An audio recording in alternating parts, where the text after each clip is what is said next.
Estamos no ar, vou aqui compartilhar para o pessoal ficar sabendo. Já já a gente começa, mas já estamos no ar.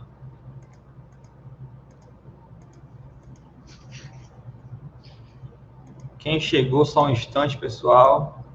Só um instante que já já inicia. Vou só compartilhar aqui o link, tá bom? A gente vai conversar aqui com o Marcelo Silva.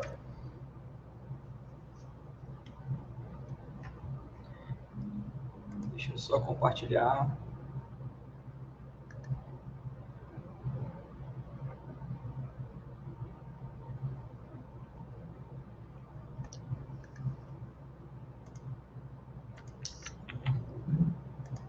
Só um instante, pessoal. Já vi que chegou bastante gente. Deixa eu só compartilhar aqui para o pessoal não perder.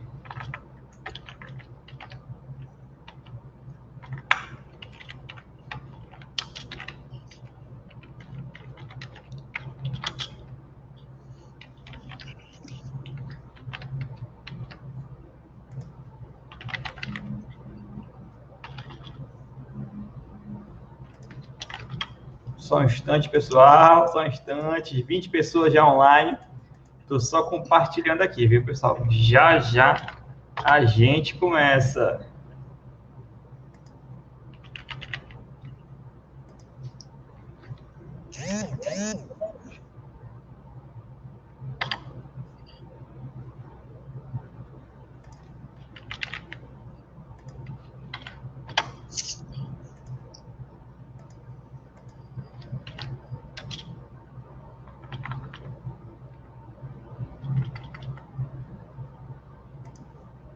Prontinho, prontinho, pronto, já compartilhei. Quem viu, viu. Quem não viu, uma hora vai ver. Pessoal, boa noite, tudo bom com vocês? Eu sou o Hélio Magalhães, vocês já devem conhecer. E hoje a gente está estreando aqui no Chavalzada. É um novo quadro de entrevistas, é um novo quadro de lives para estar entretendo vocês aí durante essa pandemia, né? A gente já estava com esse projeto engavetado faz tempo, mas infelizmente não deu, né? Mas aí a gente vê que essa é a hora de iniciar com esse projeto. O projeto consiste em entrevistar chavalenses de diversas áreas e hoje a gente vai começar em casa, né? A gente vai começar por casa, vamos começar na Casa Chavalzada, entrevistando o nosso amigo Marcelo Silva, que é um dos editores aqui do Chavalzada. Vocês já devem conhecer ele também. Marcelo Silva tem um trabalho muito bacana como escritor, ele já está aqui, já já vocês vão ver o rostinho dele, viu? E a gente vai conversar sobre o Marcelo, sobre como ele começou, sobre essa caminhada dele na literatura chavalense. Marcelo, que é um grande representante da literatura chavalense, já temos 31 pessoas online. Então, pessoal, compartilhe essa live e vamos espalhar a cultura chavalense, tá bom? Vou chamar aqui o Marcelo e vamos começar as perguntas. Separei bastante pergunta para ele. A gente vai tentar não ser tão extenso, vamos tentar mostrar o máximo de conteúdo possível, mas não deixar cansativo, tá certo? Então, as perguntas já estão separadas, vou tentar extrair o máximo aqui, vou tentar fazer vocês saírem dessa live conhecendo o Marcelo, íntimos do Marcelo. Vocês vão ver o Marcelo na rua e vão se sentir amigos de infância, tá certo? Então, deixa eu chamar aqui o Marcelo para dar o cumprimento dele para vocês. Vamos lá, Marcelo. Marcelo chegou? Tá aí o Marcelo. E aí, Marcelo, dá o teu boa noite pro pessoal. Boa noite, brother. Tudo certo? Beleza, meu amigo. Dá o teu oi aí pro pessoal. Cumprimento o pessoal, que já temos 39 pessoas online. Beleza. A galera do Chavalzada sempre participando, né, nesse projeto que é o Chavalzada há 10 anos. E a gente está sempre nessa lida da questão de informar através do Chavalzada. E agora a gente vem aqui falar sobre literatura, né? Que é também um viés do Chavalzada, né? Chavalzada, ele abarca todo o fazer cultura social, entretenimento de Chaval. Então, hoje eu estou aqui como escritor e vamos dialogar sobre o pescador, o Homo Carcos, enfim, a literatura que eu produzo já há algum tempo, né? Então, me chamo Marcelo Silva, sou de Chaval, nasci ali na zona rural de Chaval, na fazenda Poção, né, comunidade Poção, e 2010 eu vim morar na sede, e depois eu passei a morar em Parnaíba, mas Parnaíba e Chaval são minhas residências, né? Assim como Poção também continua sendo, né? As raízes estão sempre mantidas, né? É isso aí, Marcelo. É isso mesmo. O Chavalzada, além de ter essa questão informativa, a gente sempre procura estar levando essa parte cultural, né? Divulgando a cultura chavalense, que a gente é muito rico de cultura. Então, vamos começar logo, que o pessoal deve estar ansioso para saber um pouco mais sobre você, né? Eu separei uns tópicos numa linha cronológica para a gente estar começando a conhecer o Marcelo desde os confins do seu eu até o Marcelo de hoje, tá certo? Então, vamos começar com o Marcelo, garotinho da zona rural de Chaval. Marcelo do Poção, como que era a tua infância lá no Poção e como foi o teu contato com a literatura na tua infância? Rapaz, eu, no Poção, a comunidade, né, que tem apenas 10, 11, 12 casas, né, então a gente tinha aquela liberdade da infância que a zona rural nos permite, né, uma infância com muitas liberdades de brincar, então isso foi a base dessa minha interação com a natureza, que veio a fundamentar a minha futura literatura. Então, o meu contato com a literatura partiu da escola, né? Então, na comunidade de Poção tinha uma escola, e eu, no começo, ali, antigamente era séries, né? Primeira série, segunda série, terceira, quarta série. Então, até a quarta série eu tive contato com livros didáticos. Então, eu encontrava alguns textos soltos, né? Entre atividades comuns aos livros didáticos. Então, eu falei que eu conheci um pouco, né, de Drummond, de Ferreira Goulart, de Cecília Meirelles, mas ainda não era, de fato, um livro só do autor. Eram textos espessos ali, perdidos em livro didático. Então, ali foi o primeiro contato. E quando eu comecei a ler, a identificar a poesia, a crônica, nesses textos, eu senti uma identificação muito forte, né, com essa questão. Então, eu achava que eu gostava, né, da literatura quando eu percebi esses textos. Quando eu passei a estudar no Carneiro, né, que é uma comunidade, que é quase um distrito, que é a comunidade que fica a 6 quilômetros do Poção, e tem muito mais casas, e, consequentemente, a escola que eu fui estudar tinha muito mais alunos, né. Só para ter uma ideia, eu fiz a quarta série no Poção, isso era eu, da quarta série. Então, era uma sala onde tinha várias séries, né, eu da quarta, 2 de terceira série, aí tinha um da primeira série, do alfabetização, antiga alfabetização, até a quarta série, numa sala só, no Poção.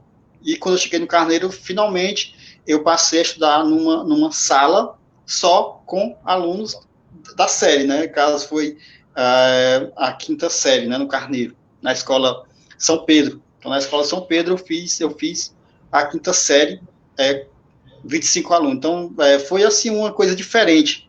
Você sair de uma sala que só tinha você como aluno da série e entrar numa sala com 25 alunos, né? Então, foi uma descoberta muito forte. Junto com isso, veio a descoberta de outro universo literário, que foi ter acesso já a alguns livros só da obra de um autor. Então, falei que eu comecei a ler um livro da Cecília Meirelles completo, por exemplo. Então, eu li uma obra completa da Cecília ali, né? Não só um texto perdido no universo didático. Então, foi no Carneiro que eu comecei a ter esse contato efetivo, né, com o universo literário. Eu conhecia a literatura nacional, um pouco até da internacional, um pouco, mas foi ali que eu comecei. Porque depois da escola São Pedro, eu passei para a escola José Cardoso Passos, que é também na comunidade do Carneiro. Então, eu fui até a sétimo ano, né, sétima série, que houve essa mudança, né. Aí de lá eu já vim para Chaval, para o ensino médio, né. Então, do Carneiro eu vim para Chaval no ensino médio. Mas nesse percurso, enquanto eu morava no Poção, estudava no Carneiro, eu comecei a engrenar nesse universo da literatura através de livros, pequenos livros, né, de alguns autores. Ainda também não tinha aquele universo completo de autores, então foi a descoberta de cada vez. Cada vez que eu descobria mais, eu me apaixonava mais pela literatura, principalmente a literatura regional, que fundamenta todo o meu trabalho ainda hoje, né? Então, a gente vai falar futuramente aqui dos livros, E tanto o pescador como o Cactus, ele tem muito essa base regional, né?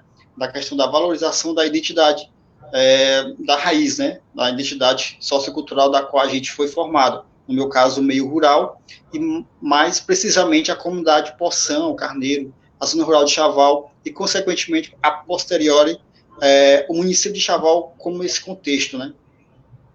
Marcelo, nesse teu primeiro contato com a literatura, tu disse que já se interessou e lia primeiros didáticos, né, e depois teve esse contato mais com as obras inteiras. Tu já pensava em escrever, ou tu apenas admirava os textos, gostava da maneira como era escrito, ou tu já tinha essa mentalidade, olha, eu vou fazer isso aqui, eu acho que eu sei fazer isso aqui? Não, cara, eu não tinha essa ideia do escrever, sabe?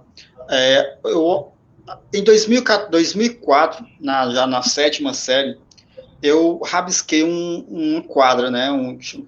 Uma quadra, 4 versos, né? Sobre Chaval. E eu mostrei até para o professor, né? O professor Seba, né? Aqui de Chaval, da sede. Ele lecionava no Carneiro, e ele vinha de Chaval para o Carneiro. E eu chegava cedo, eu vim de bike, né? Do Poção para o Carneiro, então eu chegava sempre cedo, né? A mulher estava ainda agitando as cadeiras, aquelas coisas todas.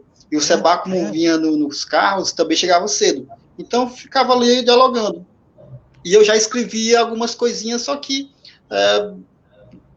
não tinha nenhuma intenção ainda. Até que eu mostrei para ele um texto, assim, e ele gostou muito da ideia, né, daquela quadra sobre Chaval, e eu me senti um pouco instigado a continuar, além de ler todo aquele universo que eu já tinha, mas a produzir. Aí depois eu comecei a fazer quadras, já fui para aumentando mais, já foi um pouco mais do cordel, mostrei para a professora Socorro Lira também, que era do Carneiro, eu fiz uma homenagem dos professores para ela, esse um texto, e ela gostou muito também. Então foi nesse universo da escola que eu me senti a sentir o apoio, né, para continuar produzindo. Então eu gostava muito das aulas de português com a professora Nedinha também, professora Deda antes também na escola São Pedro, as aulas de português, porque permitia a gente produzir. Então, quando ela pediu uma fábula, né, uma crônica, um poema, dentro do contexto curricular, né, dentro do contexto didático, mas eu gostava porque eu podia escrever. E ali eu já me sentia um escritor, porque eu comecei a produzir. E alguém começou a gostar, né, principalmente os professores. E eu viajava. Eu lembro de um texto que eu fiz a professora Neidinha, lá no Carneiro, que ela disse, fica à vontade para escrever uma fábula. E, cara, eu inventei uma história, só que eu perdi esse texto, não encontrei mais. Eu inventei uma história de um elefante, não sei o quê, uma viagem, mas eu me senti bem naquela viagem, sabe, literária. E ela me incentivou muito a continuar produzindo. Então, foi não dá para identificar um instante em que você se descobre produtor de literatura, né? Mas foi nesse contexto escolar que eu me senti instigado a produzir. E a partir daí, sim, eu comecei a produzir. Na escola, mostrar para professores, colegas, por aí. Inclusive, Marcelo, a esposa do Seba estava aqui na live, ela deixou um comentário aqui, ó. A Ivoneide Paz, a esposa dele, viu? Aí, a gente já está com alguns comentários aqui, viu, Marcelo? Mas não tem perguntas ainda. Pessoal, se vocês tiverem perguntas, deixem nos comentários e avisem em relação ao áudio, se está ok, se dá para entender. A gente sabe que não tem como ficar perfeito, não tem como ficar um áudio super estéreo, mas a gente quer que seja compreensível, tá bom? Se der para compreender, tá bom demais, tá certo, pessoal? Pois vamos continuar. Então, Marcelo, esse teu primeiro contato foi na escola, lá no Poção, né, com os livros didáticos, depois no Carneiro. E você, então, depois desse texto, você achou que, olha, eu consigo fazer isso aqui, eu acho que vai dar certo, um dia eu ainda vou fazer isso. Isso virou uma meta de vida ou isso virou um sonho, assim, impossível? Como que você considerava isso? E como que você considera ainda? É tua meta um dia se focar exclusivamente a isso ou é mais um passatempo? Como é que está essa divisão da literatura? É um sonho ou o que é? Olha, quando eu comecei a produzir, né, nesse universo escolar que eu mencionei, eu visualizei a possibilidade, né, de escrever. Então, eu tenho, assim, um tempo que é 2005, né, em 2005, eu comecei a tentar imitar, né, escritores, ou seja, eu lia Carlos Drummond de Andrade e reescrevia os poemas dele, só que com a minha percepção. Então, 2005 foi um ano de muito experimentos, né? Eu lia Raquel de Queiroz, eu queria produzir uma coisa parecida. Então, eu comecei a rabiscar, lia e fazia algumas anotações. E foi nesse universo que eu visualizei a possibilidade de um dia publicar um livro. Só que eu deixei em aberto, eu não fiz uma projeção, né? Eu não fiz uma projeção para publicar esse livro. Mas eu posso dizer que, a partir de 2005, eu comecei a colecionar, de fato, os textos que eu produzia. Porque antes, não, eu escrevia e jogava fora porque eu achava apenas uma coisa de passatempo naquele instante. No entanto, a partir de 2005, eu comecei a, de fato, registrar e guardar. Então, eu fui procurar meus arquivos, né, nos caderninhos, eu descobri texto de 2005 para cá. Então, ali eu comecei a escrever e guardar. Né? Então, comecei a ter metas para escrever, sei lá, eu escrevia a cada 3 dias um poema, por exemplo, e comecei a registrar. Eu sempre botava datas, né, para um dia, quem sabe, alguém achar. Não imaginava em publicar e tal, mas alguém achar um dia, saber que eu escrevi, né? Então, essa era a ideia. Mas, até então, eu não visualizava essa possibilidade de publicação. Então, eu fui escrevendo e fui guardando, fui escrevendo e guardando. E aí, 10 anos depois, de 2005, né, a 2015, 10 anos de produção ali, que veio-se a publicado o primeiro livro, que foi O Pescador, foi publicado em 2015, ou seja, 10 anos de rascunhos, né, de muito experimento, muita aprendizagem até essa publicação.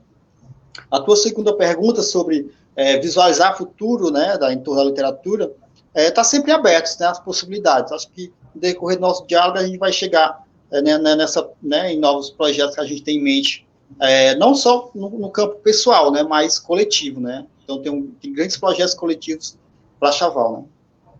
Beleza, Marcelo. Marcelo, a gente tem uma programação aqui, mas de acordo com os comentários que surgirem, as perguntas, pode ser que mude tudo a programação, tá bom? Porque eu já achei uma pergunta aqui muito interessante que deixaram. Não sei se vocês sabem, mas o Marcelo, ele é formado em contabilidade, ele estudou comigo contabilidade, eu fiquei pelo caminho, o Marcelo formou. E agora o Marcelo está fazendo direito, está quase concluindo direito, né? E essa pergunta tem a ver com isso. A pergunta é a seguinte, vou colocar aqui na tela. A partir desse contato com a literatura, em algum momento, o Marcelo desejou cursar letras ou algo nesse sentido? Comentário da Luana Silva, obrigado, né, Luana, por todo o apoio. Olha, não visualizei nenhum momento, sabe? Eu não consegui, nunca passou, sabe, pela ideia. O engraçado, nessa questão de visualizar, né, profissões, antigamente, não sei se tu chegou a fazer isso, a nossa rede social, não sei se tu chegou a escrever, tinha uns caderno que passava em sala com perguntinhas, né, de entrevista. E tal. Cara, eu respondi alguns, né, das meninas lá da sala, e um dia uma me mostrou o que eu tinha respondido. E eu fiquei abismado, porque em 2015 eu visualizei, 10 anos depois da publicação do livro, tá formado em contabilidade e tá cursando direito. Cara, foi surreal quando eu vi isso. Né? Eu só acreditei porque eu reconheci a minha letra, né? A minha letra sempre não foi muito legal, então eu reconheci aquele garrancho que eu fazia, que eu chamava de M, né? Então, eu reconheci que de fato era a minha letra. Então, assim, eu sempre visualizei essa área, né? Contabilidade e direito. E letras, eu nunca visualizei. Né? Eu achava que para ser um escritor, não necessariamente precisaria cursar letras. Eu acho, na minha opinião, que, para mim, seria uma forma de... Eu não sei, eu acho que eu ficaria muito preso, sabe? Muito preso a alguma técnica, alguma coisa da área, e não conseguiria produzir com a mesma liberdade que eu tenho, sem saber dessa área, entendeu? Então, por isso que eu não visualizei e não consigo visualizar essa possibilidade de cursar letras. Eu pretendo continuar na área de contábil e também na área de direito. Aí, em algum momento, alguma coisa vai ser decidida. Por enquanto, vamos levar contabilidade, né, a profissão, e direito, se Deus quiser, daqui para 2020 a 2025 a gente se forma aí. Massa, bacana. Inclusive, o Marcelo ficava fazendo uns textos e misturava termos da contabilidade, fazia eu lembro que até fez um poema que envolvia os termos da contabilidade. É interessante. Pois, ó, outro comentário aqui, Marcelo, olha esse aqui. Papai, estou assistindo, Maria Cecília. Maria Cecília está assistindo. Olha, beijo, Maria Cecília. Cecília Henrique, Marília, beijo. Fã-clube dele. Vamos ver aqui mais um comentário e a gente fala, Marcelo. A Cecília, ela vem quase... eu comecei a escrever algumas coisas para ela, principalmente crônicas, né, e contos, mas eu sempre coloco o nome dela como em contos, né, que ela chama de terror, que ela diz que não gosta. Então, são contos de lobisomem. Então, eu tenho um conto que tá no Mocacto, se chama A Fazenda de Santa Cecília, né, o lobisomem é da Fazenda de Santa Cecília. Aí ela acha que ela tem medo do lobisomem, aí eu coloquei outra, o nome dela, que ela tá no cangaceiro, que aparece, fantasma e tal. Então ela disse que eu só coloco ela enrascada nos meus textos. Massa. Vamos ler mais um comentário aqui, depois a gente volta para o nosso roteiro, tá bom? A Laiane fala o seguinte, pergunta o seguinte: Marcelo, como é a questão da literatura e do enlace da sua vida profissional? É desafiador? Abraços, estimado amigo. Laiane Fontinelli, Sesc Caxiral. Obrigado, Laiane, pelo apoio de sempre, né? Laiane sempre ela é analista, né, de literatura do Sesc Caxiral aqui em Parnaíba, está sempre nos apoiando, não só a mim, mas a todo esse universo da nova geração de Parnaíba e também de gerações que sustenta a nossa literatura ainda hoje. E é um espaço democrático, né? Isso é importante. Bem, essa questão, né, da vida profissional com a literatura é bem complicada, né, Laine? Acho que até às vezes eu tenho que fazer alguma coisa do SESC, tem que ser meio apressado, porque eu estou no trabalho e eu tenho que fazer alguma coisa relacionada. Então é bem complicado, né? Infelizmente não dá para viver só de literatura na nossa região, eu não consigo visualizar essa possibilidade de viver financeiramente da literatura somente. Não, eu tenho minha profissão, que eu sou contador.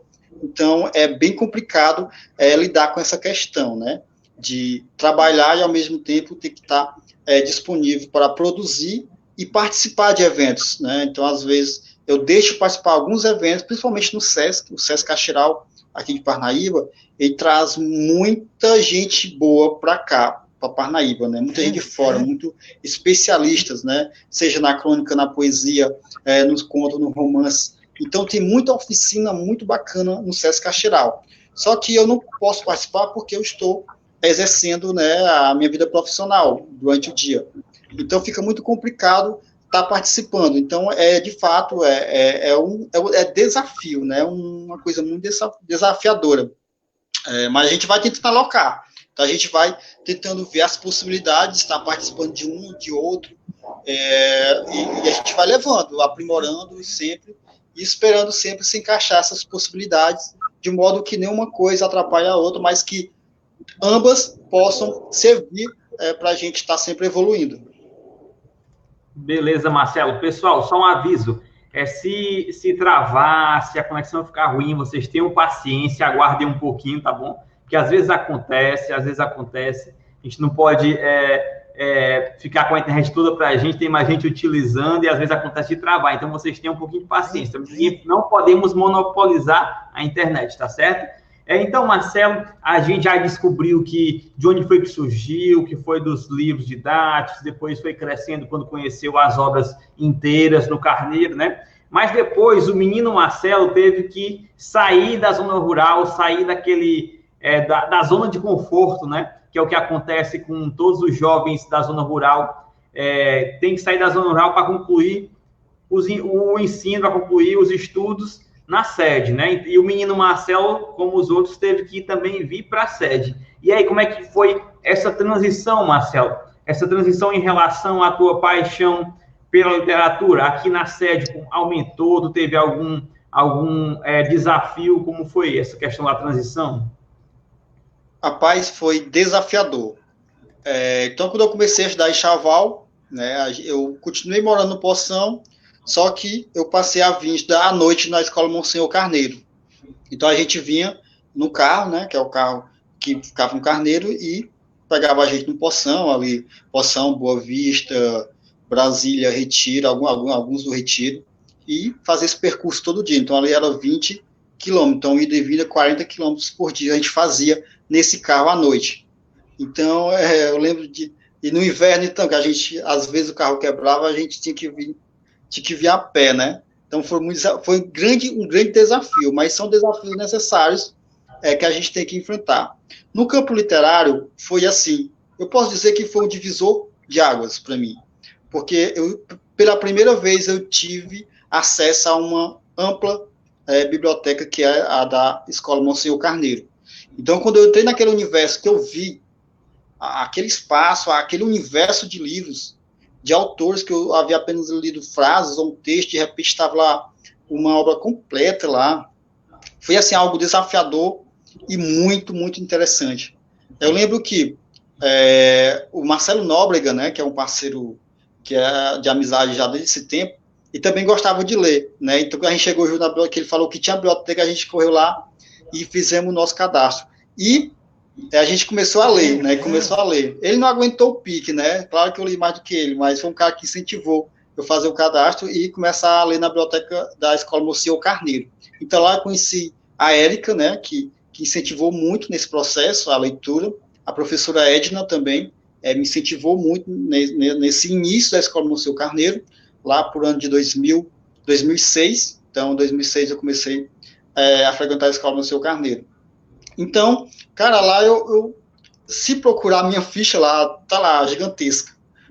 No início eu começava a anotar os livros que eu pegava. Eu lembro que era um atrás do outro, era sucessivo, era uma coisa, era uma intensidade que, quando eu lembro hoje, eu disse, poxa, hoje eu não tenho mais essa disponibilidade, hoje eu não tenho mais essa fome que eu tinha no ano de 2006, 2007 e 2008.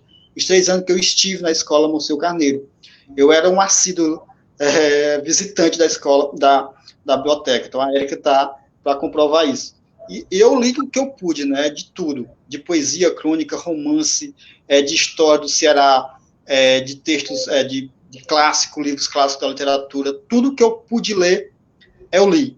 Então foi ali que eu comecei a de fato entender um pouco mais do universo. Porque até então, o que eu tinha? Eu tinha, do início, textos esparsos, depois contato com alguns autores de obra completa, e agora eu estava tendo, era todo o universo ao meu dispor. Então, eu comecei a selecionar, né, a saber o que era publicável futuramente ou não. Então, eu comecei a atender um pouco mais da técnica, porque eu comecei a ler muita coisa diferente. Então, a escola, nesse processo, a Escola Monsenhor Carneiro foi fundamental. Então, muitos textos meus nasceram dentro da biblioteca, porque eu estava lendo, sei lá, Drummond ali, de repente tinha uma ideia e começava a escrever, eu levava para a sala e começava a escrever, sem falar dos que eu levava para casa para ler. Então, muitos textos nasceram na própria escola. Tem um texto meu, que está até no O Pescador, que se chama... tem um Mãe, né, Bicho Estranho, que eu fiz da escola, mas o que mais me chama a atenção dentro desse universo escolar é o texto que está no Pescador, que nasceu de uma crônica, né? Nasceu de uma crônica, que o professor Jameson pediu para escrever uma crônica, né? Uma coisa mais, menos literária, mais uma crônica mais certinha, vamos dizer assim. E na hora ele me disse assim, olha, o teu texto está muito bom, mas não é uma crônica, sabe? Não é uma crônica. Infelizmente, eu não vou aprovar teu texto como crônica, mas transforma esse texto em poesia. E daí nasceu Mil Faces, As Mulheres que Não Vi, né? Que é um texto que até hoje, quando eu publico, é bem recebido, porque é um texto que traz a versão feminina sobre esse universo machista do qual a gente está inserido. Mas esse texto ele não nasceu uma poesia, né? Ele nasceu uma crônica que não foi aprovada pelo professor, mas nasceu um grande poema que está nos livros, no O Pescador, e alguém sempre pede, eu estou sempre enviando. Então, foi aí nesse universo da escola Monsenhor Carneiro, dessa descoberta, de morar de estudar em Chaval, foi que eu comecei a, de fato, selecionar, entender o que é bom, o que é ruim na literatura, conheci mais sobre cordel, a própria história do Ceará, dos literatos do Ceará. Então, foi nesse contexto que eu comecei já a aprimorar um pouco mais. Pessoal, já tem mais perguntas aqui, e eu já vou fazer as perguntas, tá bom? Eu estou logo avisando a Ticiane que a dela vai ficar lá para o final, que é para a gente deixar esse suspense aí de novos projetos, tá bom? Já não, vou ler logo aqui, a gente já fez perguntas aqui do roteiro, vou ler logo aqui da plateia, que é eles que mandam. Deixa eu ver aqui. A Suzy pergunta, qual a importância da leitura para a sua escrita, Marcelo? Ela é fundamental, né? Toda a base... Só um instante, Marcelo, só um instante. Aproveita e junta essa pergunta com uma que eu ia fazer de quais são a sua inspiração, que a escritora você se inspira, tá bom? Junta essas duas aí e sim. Exatamente, porque a parte das leituras que a gente faz, né, que a gente acaba se inspirando nelas, né? Então, Raquel de Queiroz é uma pessoa, uma escritora que eu admiro demais, a literatura dela no campo mais ali da crônica, levando ao romance. Então, o 15 de Raquel de Queiroz foi um impacto muito forte para mim quando eu comecei a ler aí em Chaval, na biblioteca da Escola Monsenhor Carneiro. Então, eu posso dizer que a importância do 15 para mim foi muito grande, né, para fundamentar essa minha identificação ao meu contexto sociocultural, né, que está servindo de base até hoje da minha literatura. Então, Raquel de Queiroz seria uma primeira inspiração também. Aí vamos juntar Ferreira Goulart, né, um poeta maranhense, né, Poema Sujo. Tem um livro, Poema Sujo, que é uma coisa de arrepiar, não para quem gosta de poesia, para quem gosta dessa literária. Esse livro, esse poema, é algo surreal quando eu li também ele, né?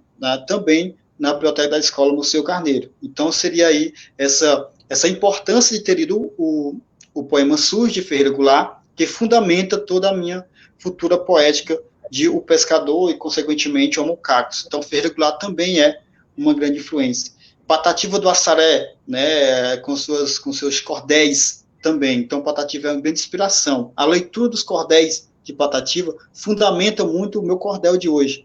Apesar de eu produzir hoje pouco cordel, no entanto, sempre estou arriscando escrever cordéis, porque também gera essa identificação, né? O cordel tem também a sua maestria. E falar em maestria, a gente cita Patativa do Assaré, cearense, né? E quando você cita Patativa do Assaré como referência do cordel, você descobre todo o universo que é o cordel no Ceará. Então, você descobre que o Ceará inteiro é um celeiro enorme de cordelistas, né? Região do Cariri é impressionante, né? Cada esquina tem um cordelista fenomenal. E aí você entende que é isso que faz a tua base, né? Isso que gera a tua identidade. Então poderia citar inúmeros outros, né? Autores, Graciano Ramos, também João Cabral de Melo Neto, também fundamental, Cora Colarina também. Cara, tantos autores, né, que eu li que serviram de base, até hoje serve de base, que é o universo completo, sabe? Não dá como você citar. Então a gente tem essa inspiração a início, né? A posteriori você vai descobrindo autores locais com qual você dialoga, né? Então hoje eu tenho inspirações que são meus colegas, né? São pessoas do convívio do universo literário. A citar o Padinha, né? Antônio Padrão Marques, aqui de Parnaíba, que é uma referência hoje para mim. Carvalho Filho também é uma referência para mim, um autor aqui de Parnaíba. Gosto muito da poética do Carvalho Filho, que é um autor aqui parnaibano. Então, são coisas que você via nos livros, admirava um Raquel de Queiroz, lá da capital, e agora você admira um cara que a gente divide um café, por exemplo, e começa a dialogar sobre literatura. Então, essa é o que molda, né, a minha inspiração, a minha base. Então, principalmente esses autores regionais, né, do Nordeste, do Ceará, Piauí, que geram essa base, que sustentam a minha literatura. Massa, Marcelo, você passou de admirador, né, das suas inspirações a conviver com as pessoas que te inspiram, né? Passou a se inspirar nas pessoas que estão ali perto de você, as pessoas de carne e osso, né, por assim dizer. Marcelo, pessoal, esse endereço aqui é do site do Marcelo, viu? Vocês podem estar acessando para conferir os textos que ele coloca, as notícias sobre ele. O Marcelo está sempre atualizando, tá certo? Pegando esse gancho do site, o Marcelo, ele tinha... Não sei se foi esse site que era o blog, virou esse site, Marcelo? Rapaz, eu aproveitei. Ele se transformou nesse site, né? O Marcelo eu conheci o Marcelo quando a gente trabalhou junto no IBGE, e aí o Marcelo tinha os textos, né, que ele disse que juntava os rascunhos e tal, ele me mostrou, e eu disse, cara, por que tu não cria um blog para colocar esses textos? Aí ele criou e virou o blog O Pescador, né, que viria a ser o nome do teu livro depois, isso, né? E, Marcelo, qual foi a influência dessa tua escrita, passar a postar os textos no site, no blog? Você começou a ter feedback, né? Comentários, e conseguiu mostrar para mais pessoas. Como é que foi a tua reação a começar a receber os feedbacks, os comentários? Como é que foi isso? Porque antes tu escrevia e guardava, né? Para um dia alguém encontrar. Então, com esse blog, eles começaram a encontrar. E aí, como é que tu se comportou a respeito disso?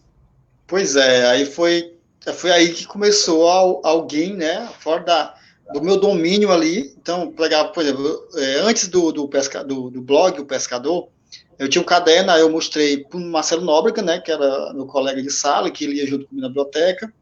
Eu mostrei para o Fábio Leonice, né, que na época era o coordenador da Escola Música Carneiro. Eu acho que somente essas duas pessoas tinham acesso a esses textos, né?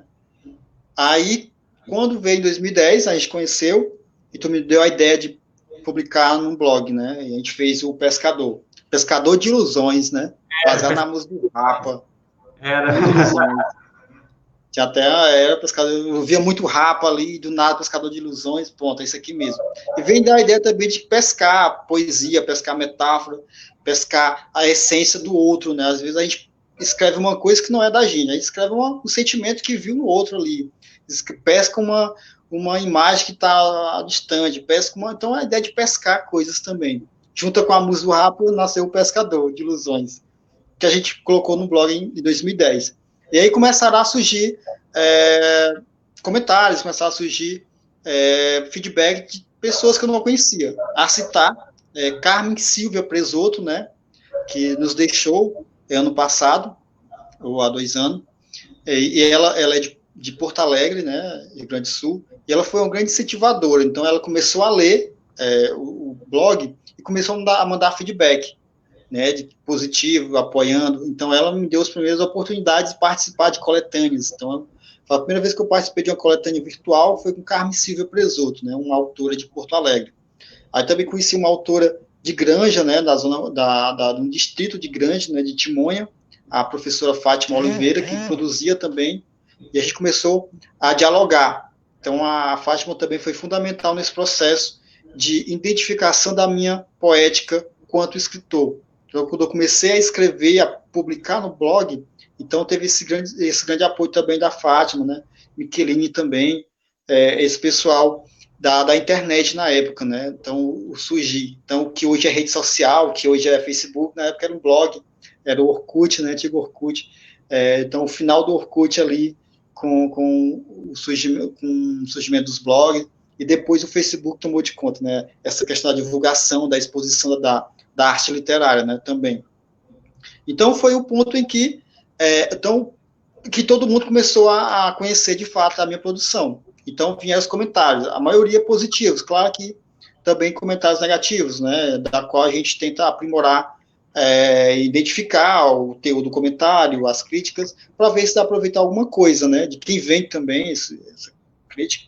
Então, o Pescador de Ilusões foi esse início da identificação e exposição da minha literatura. Massa, Marcelo, massa. E, Marcelo, a partir do blog, você teve a exposição e teve os comentários, e isso te incentivou a buscar a publicação do livro? Ou isso abriu alguma porta? Olha, como eu comecei a ter esse contato com esse universo, de fato, com autores, então eu comecei a colocar em prática, de fato, o plano de publicação, né? Então, com esses apoios que eu adquiri, e depois que eu concluí o ensino médio em 2008, aí eu passei alguns anos só participando de coletâneas virtuais, né, com o pessoal do Rio Grande do Sul, que reunia a galera do Brasil inteiro, inclusive esse pessoal de Grande que eu citei, que são meus amigos, e comecei a publicar, né, a gente fazia isso por e-mail, né, hoje a gente faz em rede social, mas a gente fazia por e-mail, os textos, e publicava junto. Então, algumas coletâneas virtuais começaram a ser reais, começaram a ser, de fato, uma concretização de projetos. E, em 2015, veio, de fato, a nascer o primeiro livro físico, né, que é O Pescador. Então, O Pescador ele nasceu de todo esse apoio e da necessidade. Então, chegou um momento que não dava mais para manter esses textos apenas no blog. No blog eu não colocava todos, né, então tinha essa exigência das pessoas. Então, a pessoa perguntava, mas por que você não coloca no blog? Né, outras pessoas não colocam porque precisavam roubar teus textos. Então, tinha isso também, né, na questão do plágio e tal. E em 2015, juntando todo esse contexto de exigência das pessoas em querer ler um trabalho mais completo e a necessidade que eu tinha particularmente de publicar um livro, que em 2015 nasceu O Pescador, né? Então, O Pescador nasceu em 2015, é um livro da Hasteada Editora, uma editora portuguesa, e a gente, em sua maioria, esse livro são poemas, então são poemas, algumas crônicas, mas a maioria são poemas. O detalhe desse livro é que o Frank Carneiro, chavalense, Frank Carneiro, me deu a honra de fazer as ilustrações desse livro. Então, uma coisa que me deixou muito honrado é saber que o Frank topou em fazer as ilustrações desse livro. Então, a gente tem as ilustrações do Frank Carneiro. Então, são várias ilustrações. Salvo engano, são 17 ou 20 ilustrações que o Frank fez para o livro, né? Então, assim, houve, assim, um entendimento entre a minha poesia e o trabalho do Frank, sendo que eu fiz os textos e ele fez as ilustrações, sem necessariamente um estar lendo o outro, mas quando juntou, parecia que foi feito um para o outro, e nasceu essa coisa que hoje eu não conseguiria produzir mais, né? Que é O Pescador. Nasce em 2015, e são poesias, são crônicas que falam todo esse universo que eu mencionei, desde a escola São Pedro, ou José Cardoso Paz do Carneiro, até 2015, ou seja, 2005, 2015. São 10 anos de rascunhos, né? E aí teve que escolher esses textos e publicar no Pescador em 2015. E aí nasce O Pescador. Inclusive, esse apelido ficou, né, para muita gente, né? O Pescador. Então, a galera se refere mais ao Pescador, às vezes, do que o próprio Marcelo Silva. Inclusive, teu contato no meu celular é O Pescador. Pois é. Aproveitando aqui, vamos para a pergunta do Luiz Carlos, que ele fala o seguinte: qual a sensação ao ver o seu primeiro livro publicado e quais sugestões você deixa para novos escritores? Luiz Carlos, meu brother, parceiro, assim, a sensação do primeiro livro publicado, ela é indescritível, cara, não tem como você mensurar, sabe? Quando você pega aquele livro, aquela coisa que você sabe que é sua, você sente um sentimento de eternidade. É como se, assim, agora eu posso, sei lá, eu posso ir, sabe? É como se algo de mim ficasse ali. E que outras pessoas irão saber quem eu sou através desse livro. Porque O Pescador, por ser o primeiro, ele tem muita questão do eu. O eu lírico é muito forte nele, né? As poesias são muito pessoais. Então tem muita coisa de observação pessoal minha. sobre a natureza, sobre sentimentos, né, sobre o contexto social político, que é bem forte também no pescador. Então, quando você deixa isso, quando você vê o seu trabalho pronto, você diz, pronto, agora esse trabalho é independente de mim. É um pouco de mim que está aqui. Se eu for, alguém vai me ver aqui. Então, essa é a sensação que eu tive ao ter o pescador em mãos. Sensação de eternidade, de saber que você é mais do que você. Você vai e você fica naquele trabalho. É uma coisa muito louca que eu não saberia explicar a sensação de eternidade que cai sobre a gente quando a gente tem o primeiro trabalho publicado, né, que alguém lê, que alguém comenta. Então, isso é a coisa surreal. Sugestões que eu deixo para os novos escritores é escrever, ler muito, leia bastante. Você não consegue escrever sem ler. Então, leia de tudo, leia até o que você não gosta. Porque para fundamentar o que você gosta, você precisa ter certeza de que você não gosta. Então, você, eu quero escrever crônica, mas não gosto de poesia. Não pode isso. Tá? Você tem que ler poesia para escrever crônica, você tem que ler crônica para escrever poesia. Então, para escrever poesia, você tem que ler romance. É um contexto todo, completo, assim. Você tem que ler de tudo. Ler o que você acha bom, lá o que você acha ruim, só para ter certeza do que você acha. É preciso questionar, ler. E assim, para escrever, necessariamente, você tem que ler. Não existe isso. E ter a coragem de, depois disso, mostrar, sabe? Tem uma pessoa que você conhece, bem próximo, que também produz, mostra, pede opinião sincera. Né? Hoje tem muitos trabalhos de pessoas profissionais que fazem uma análise técnica sobre o trabalho. Então, tem esse tipo de profissionais, né? Você pode procurar um profissional para analisar o trabalho. Mas, acima de tudo, escreva, sem intenção de publicar, escreva, produza, rascunhe, guarde, depois revise, escreva de novo. Se você achar que deve jogar fora, jogue, depois escreva de novo, pegue rascunho. Isso aqui não existe uma fórmula, não existe uma coisinha certa para você seguir. É o que você está naquele momento. Se você acha que aquilo que você escreveu é legal, merece publicado, hoje em dia há muita facilidade de publicação. Antigamente ficava muito preso à questão do papel, a questão da produção impressa. Hoje não, tem redes sociais, você faz uma página, você escreve algo legal, chama alguém que gostou, vai chamar outra pessoa que gostou e gera um ciclo. Então, hoje em dia, há grandes evidências de você mostrar seu trabalho, né, com mais facilidade, com mais certeza. Antigamente você tinha muito medo, hoje em dia você pode ter a certeza que você escreve algo bom ou não. Mas qualquer comentário que venha de externos, de extras, de pessoas aleatórias, deve ser observado com cuidado. Tanto para quando é muito positivo, quando é muito negativo. Então você tem que ter noção do que você escreve, absorver o que é bom do positivo e absorver o que é bom do negativo. Cuidado com quem te elogia demais, né? Tenha muito cuidado com quem te elogia demais. Isso eu aprendi muito nesse campo. Ter cuidado com quem te elogia demais. E ter cuidado também com quem te critica demais. Você tem que saber até que ponto você tem que absorver aquilo. Então você não pode ficar muito feliz com um elogio e nem muito triste com uma crítica. Você tem que saber exatamente até que ponto aquilo é fundamental para ti. Então é isso, você saber quem você é, por que você produz e se manter nisso. Massa, pescador. Para quem não sabe, o Marcelo publicou pela Chiado, e a Chiado Editora, se eu não me engano, é a maior editora em língua portuguesa do mundo, não é isso, Marcelo? Produz isso. Tem produções no Brasil, em Portugal, né, os países africanos de língua portuguesa também. É gigantesca, e eu lembro de quando o Marcelo apresentou o projeto para eles e foi aprovado, né? Marcelo, faltou soltar os foguetes para comemorar, ficou muito contente. E aí, logo depois do que foi aprovado, o Frank colaborou, né, com os desenhos, e o livro nasceu. Aí a gente realizou o lançamento, não é? E como é que foi, Marcelo, voltar para a escola? O lançamento foi feito na escola Monsenhor Carneiro e você volta lá. Você disse que, eu lembro que você falou que fazia questão, né, do lançamento ser na escola Monsenhor Carneiro. E como é que foi voltar lá, a escola que te formou?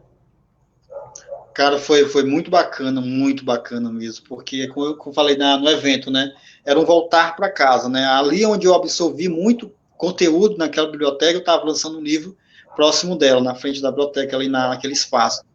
E foi uma coisa, assim, muito emocionante para mim, estar naquela escola no dia 5 de dezembro, salvo engano, lançando O Pescador. porque era um voltar para casa, né? Um voltar para as raízes de onde você absorveu muita coisa. Então, a metas daquele lançamento estava um universo de livros que eu absorvi para poder fundamentar aquele livro que eu estava lançando. E foi um evento muito bacana, a participação da galera e o primeiro lançamento, né, que eu fiz. Depois vieram outros, não só de livros pessoais, mas como livros coletivos. Mas aquele primeiro lançamento fica registrado, né, como algo fantástico, sem descrição. Massa, Marcelo. Vou deixar aqui na tela isso que tu falou agora há pouco. Leia até o que você não gosta, pois para fundamentar o que você gosta, você tem que ter certeza do que você não gosta. É muito importante, né? Nessa realidade que a gente tem de que a gente, às vezes, a maioria das pessoas não pesquisam direito para saber se realmente gostam ou não gostam daquilo. Aquilo do gostar está muito no Maria vai com as outras, as pessoas não procuram ver o que elas realmente gostam, né? E essa questão do autoconhecimento é muito importante nos dias de hoje. Marcelo, depois que você formou, você foi morar em Parnaíba, né? Foi no meio da graduação de contabilidade que você foi morar em Parnaíba, né? Aí, lá em Parnaíba, você teve contato com todo esse ecossistema lá do SESC Caxeiral, né? Conheceu novas pessoas. E aí, teve novos contatos, né? Diante desses contatos, você participou de outras coletâneas e até que virou figurinha carimbada nos eventos lá do SESC, né? Você sempre está postando, está participando. E aí, como é que foi essa tua inclusão no ecossistema literário parnaibano? Cara, foi assim, então eu comecei através do professor Cláudio Arlin, né, que é editor do jornal Piauí, culturalista aqui de Parnaíba. Foi o cara que deu a oportunidade, né, então eu sempre cito isso. O Cláudio Arlin é uma pessoa, só você conhecendo para você sentir a bondade e o carisma que Cláudio Arlin tem, principalmente com o jovem autor e, consequentemente, com qualquer autor, qualquer nível que o autor possa se considerar. Então, o meu primeiro contato aqui com a literatura parnaibana foi a publicação no jornal impresso, né, do Piauí. Então, o Cláudio, eu lembro, mandei uma crônica para ele, falando da rua aqui, Afonso Pena, que eu morava. Depois eu comecei a publicar poemas, comecei a entrar nesse universo pela oportunidade que o Cláudio me deu. E depois a gente publicou a Versania, né, que é também uma coletânea dos autores que publicaram no Piauí nos 10 anos que o Piauí estava fazendo. E aí nasceu Versania, que é uma coletânea que reúne 22 autores, e em sua maioria autores estreantes, né, autores jovens estreantes. Então me senti muito dentro desse universo, conhecendo outros pequenos universos e fundamentando todo o contexto. E Versania me levou para o SESC. Então, Versania me levou a apresentar o trabalho no SESC, e depois de entrar no SESC com Versania, eu comecei a participar dos eventos do SESC. Então, teve um bate-papo sobre o meu trabalho, né, na época da gestão da Camila Maio, a ex-analista, né, de literatura do SESC, teve um bate-papo sobre o meu trabalho literário, e depois teve um bate-papo sobre o Homocax, né, e também eu fiz uma mediação de clube de livro, até da Clarice Lispector também. E ano passado, em 2019, eu tive a oportunidade de estar à frente da curadoria, né, do Escrever Sem Fronteira, que é um projeto do SESC Caxeiral, já em parceria com a Laiane Fontinelli, né, que fez comentário agora há pouco. Então, a Laiane também manteve, né, esse diálogo que a Camila já tinha, e a Laiane ampliou esses horizontes, né, de diálogo. E a gente está sempre participando, né? Eu, enquanto curador, ano passado, tive grandes experiências em estar vendo, analisando os textos, né, dos autores que estavam entrando na literatura e dos experientes. Então, foi uma coisa fantástica, essa mistura que teve à frente do SESC, à frente do Escrever Sem Fronteira, ano passado.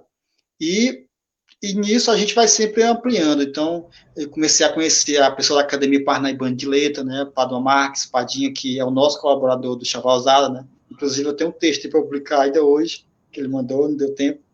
E vem todo o universo da academia, né, professor Cajubá, vem professor Renato Bacelar, Aí vem Edinaldo Fontinelli, aí o Klaus agora também é acadêmico, representando toda essa galera jovem que ele dá a oportunidade e agora ele está junto na academia.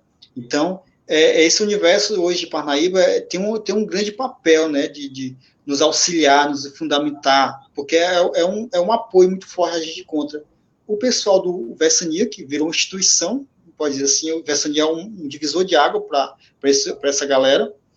Aí depois a gente publicou Contos Entre Gerações, que já é a mistura do Vessania com o pessoal da Academia Parnaibana de Letras, né, ou seja, encontro entre gerações, através de contos. E nesse ano a gente vai publicar, se Deus quiser, poemas, né, entre gerações. Esse ano, o ano que vem, a gente está poemas. Então, são 60, 50, 60 autores fazendo poesias. Então, estar nesse contexto é algo maravilhoso, porque nos permite conhecer diferentes viés, né, diferentes formas de literatura. Então, temos a academia, temos o pessoal do Vessania, temos o pessoal do SESC. Isso tudo fundamenta o nosso trabalho hoje em dia, né? Massa, Marcelo, massa. Marcelo, e aí depois da sua ida para Parnaíba, depois de um tempinho lá, eis que nasce o Homo Cactus, né? Depois de um tempo que o Pescador já tinha sido publicado, você vem e publica uma obra totalmente diferente. Como é que foi que nasceu o Homo Cactus? Antes de citar o Homo Cactus, vou falar só da coletânea Piauí em Letras, que eu participei ano passado também, com o pessoal de Teresina, né? Enfim, uma galera do Piauí inteiro, né? Então, Antônio José Salles, aqui do Luiz Correia, o mais próximo, né? Aí o pessoal de Parnaíba, aí vem Teresina, vem Campo Maior, vem Altos. Então, a galera, a gente fez também esse trabalho no passado, Piauí em Letras, que foram 17 autores. Esse ano, na terceira edição, eu não estou participando, então tem outros trabalhos onde eu participar. Falando de Homo Cactus, Homo Cactus, ele é um livro de contos, né? O Homo Cactus, eu costumo dizer que o Homo Cactus, ele sempre esteve pronto na minha mente, porque o Homo Cactus, ele é a junção de contos tradicionais, né? Então, eu apenas coloquei uma prosa dentro dos contos tradicionais. Então, temos o conto do lobisomem, temos o conto da mãe d'água, né? Nós temos o conto da botija. Então, são coisas que a gente ouvia dos nossos avós, né? A gente ouvia dos nossos pais. Então, na comunidade de Poção, onde eu morei e vivo, né, e sempre em conexão, eu sempre ouvi os meus avós, meus tios-avós, sempre falando dessas histórias lendárias do sertão. Então, lobisomens eram histórias que eu ouvia direto. Então, eu fui crescendo com essa base, de um dia publicar essa história.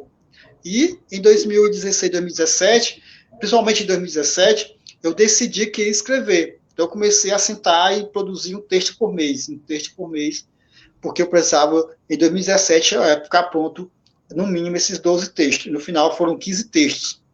E, no início de 2018, submeti a revisões, né, com o professor Carvalho Filho, e, no final de 2018, eu vim a publicar o Homo Cactus. Então, o Homo Cactus, ele é publicado pela Hope, né, lá de São Paulo, a editorial Hope. Ela fez um trabalho maravilhoso aqui.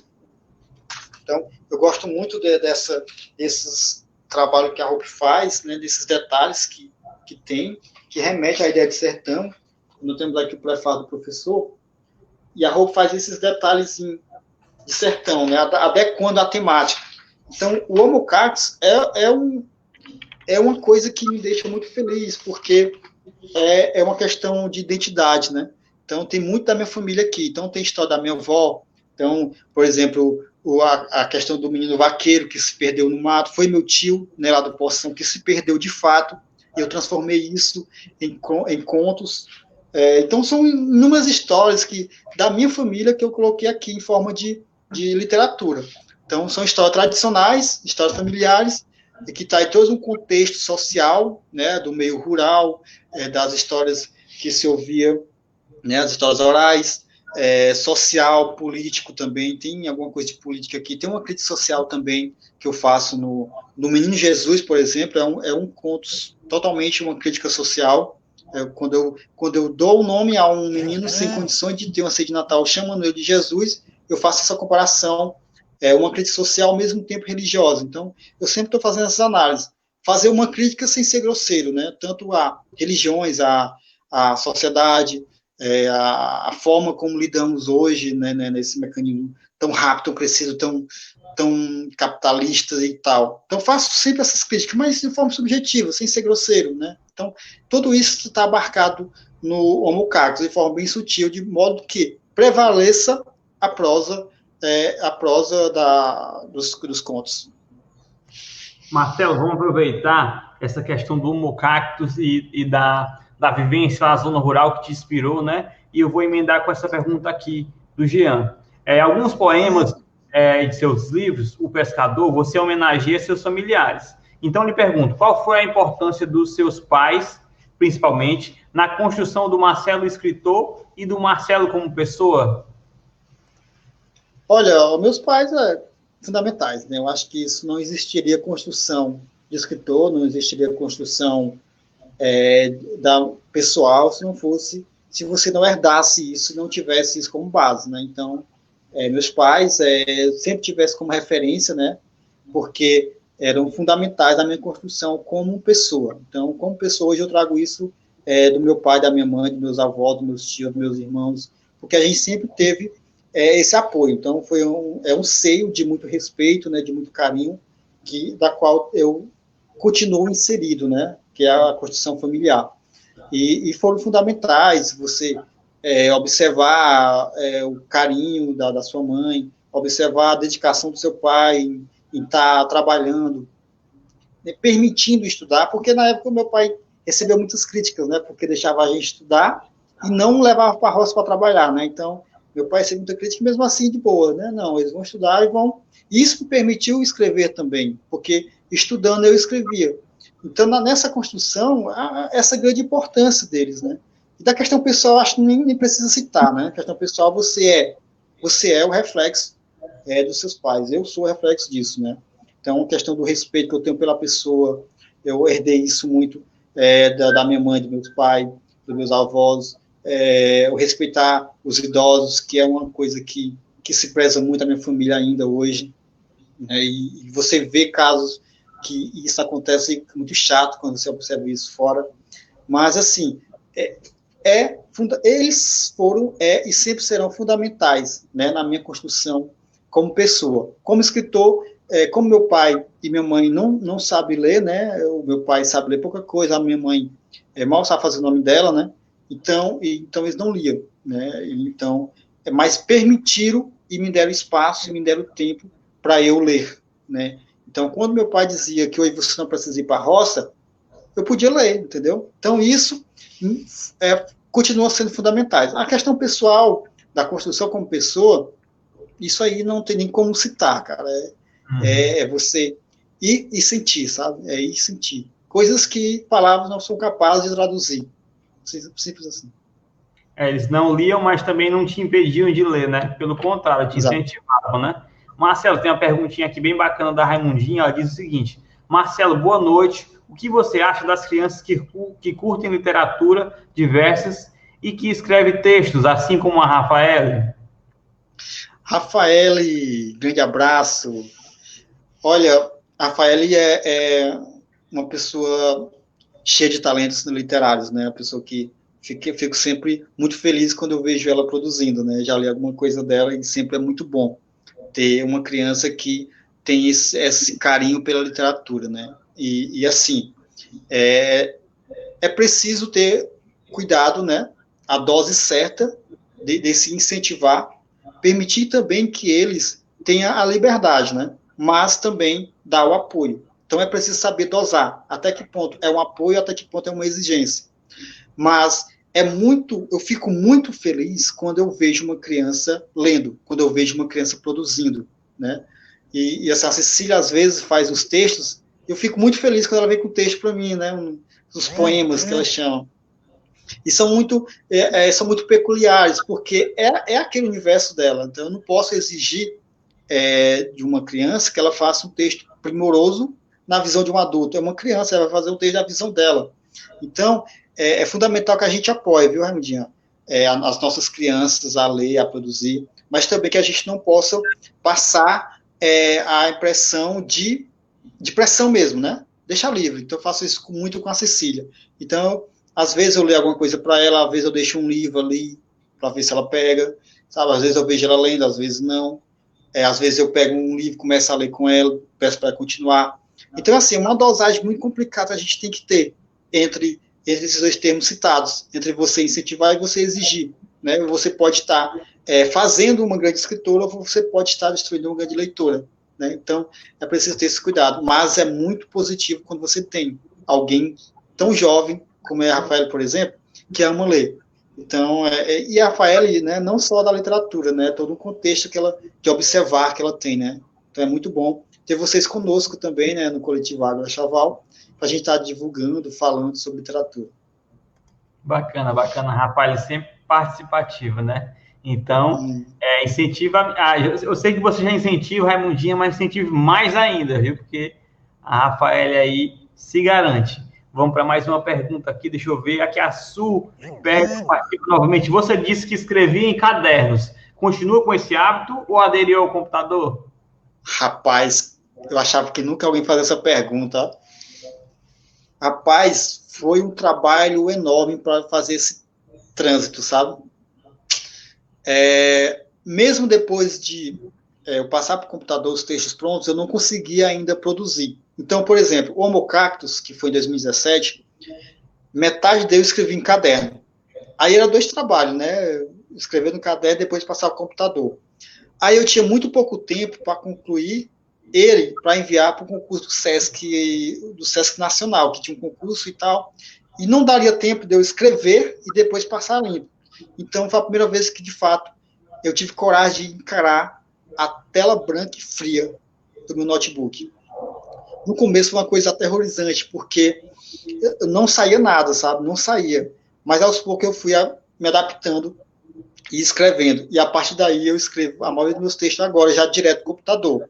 Ainda que de vez em quando eu escreva em algum caderno, algum rascunho. Mas hoje já escrevo diretamente na tela fria daquele notebook. Mas foi uma transição muito difícil, né? Por necessidade mesmo, porque eu tinha pouco tempo para entregar um trabalho.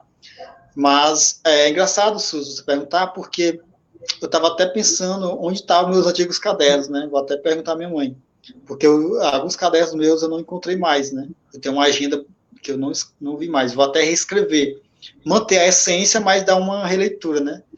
O que eu penso hoje não é o mesmo que eu pensava há 10, 15 anos atrás. Então, vou até ver as questões dos cadernos. Hoje é no computador, já deixo tudo armazenado em nuvem até. Já escrevo direto na nuvem para não ter problema com perca de arquivos, né? Na questão da materialidade. Já perdi muito texto na questão do caderno. Então, uma vez o caderno meu se molhou e eu perdi todos os textos. Então, eu já escrevo no caderno, já escrevo na nuvem para não ter essa questão. Massa, eu lembrei da música, né, do caderno, não me esqueça num canto qualquer. Esqueceu o caderno, mas agora está só no computador. Deixa eu ver aqui, eu tinha visto uma pergunta bem aqui. Pronto, essa pergunta aqui, a gente já está chegando quase no final.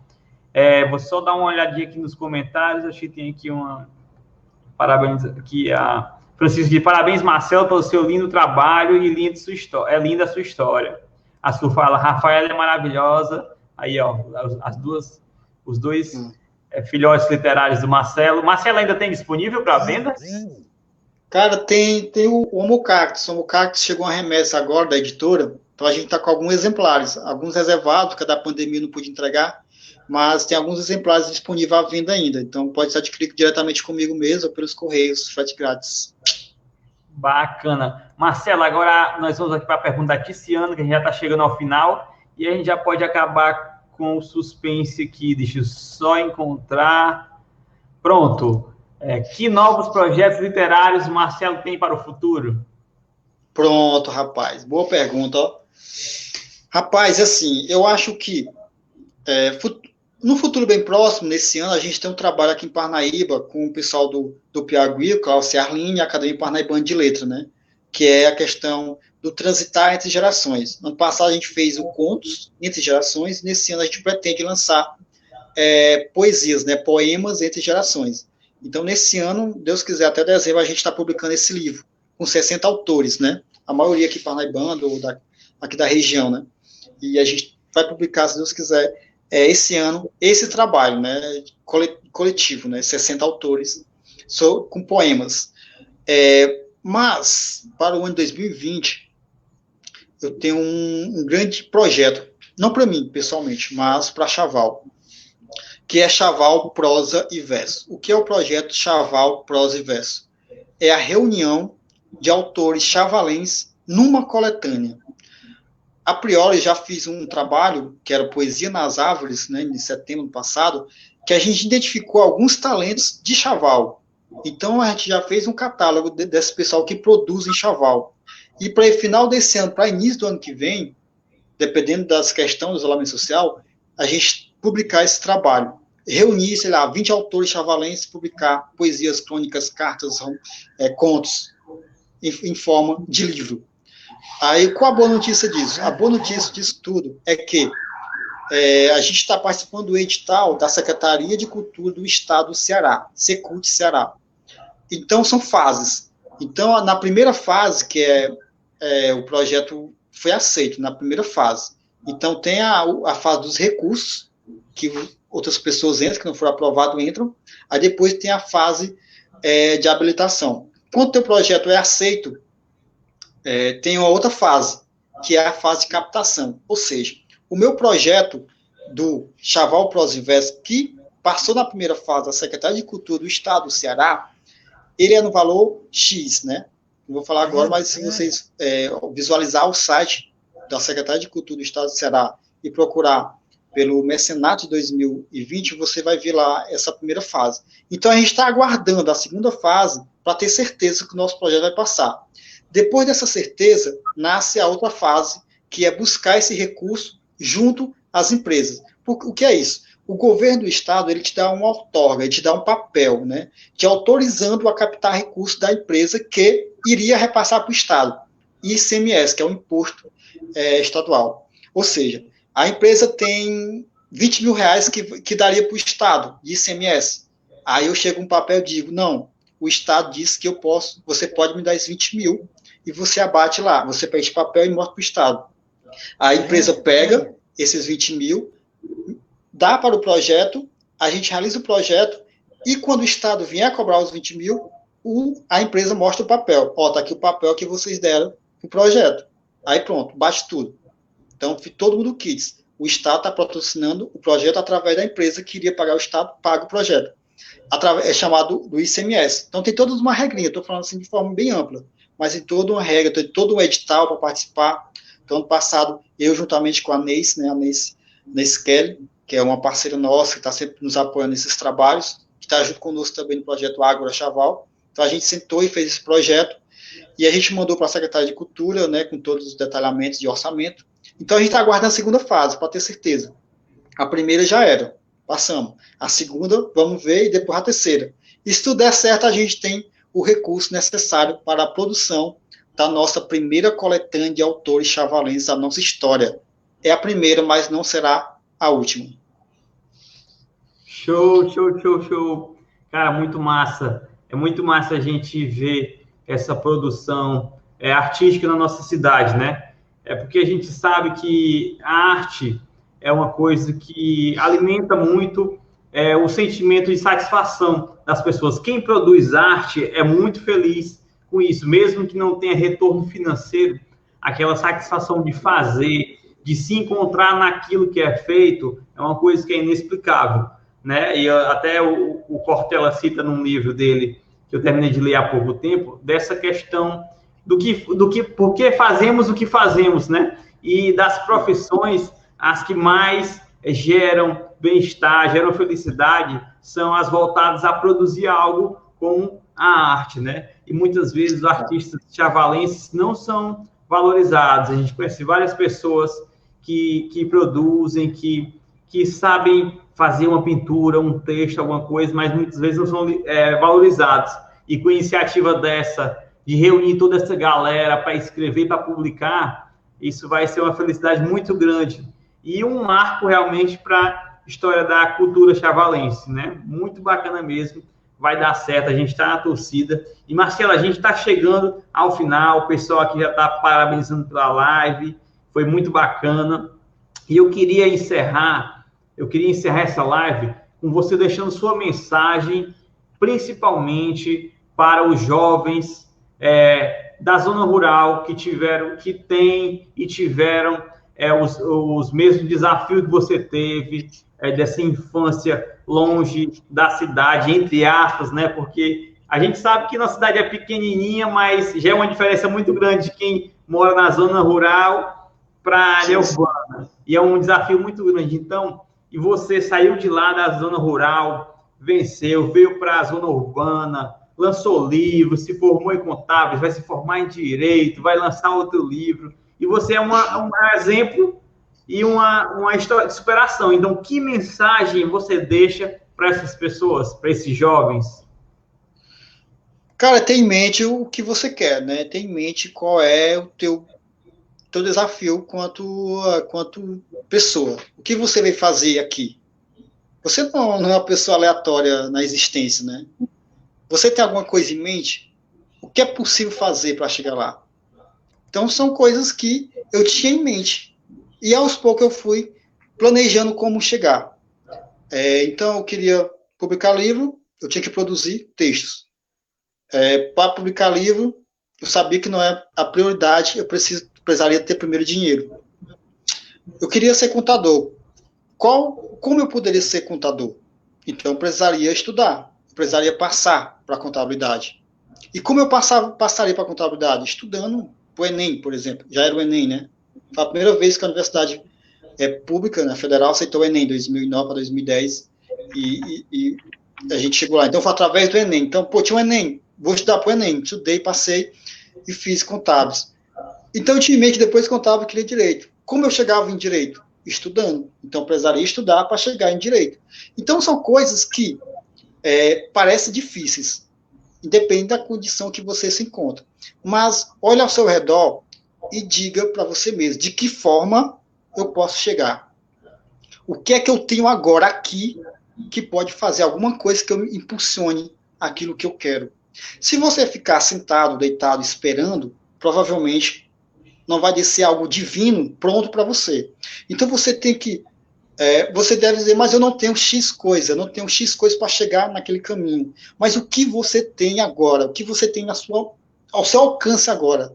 Você tem um livro didático? Você tem um livro de poesia? Você tem o quê? O que é que você tem na sua mesa? O que é que você tem ao seu alcance agora?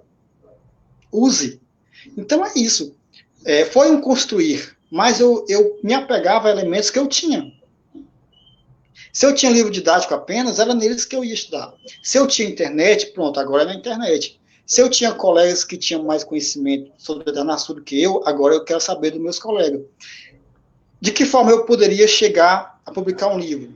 Lendo. Mas o que eu tenho para ler agora? Eu tenho apenas um rascunho de Clarice Lispector. Então, eu vou ler esse rascunho de Clarice Lispector.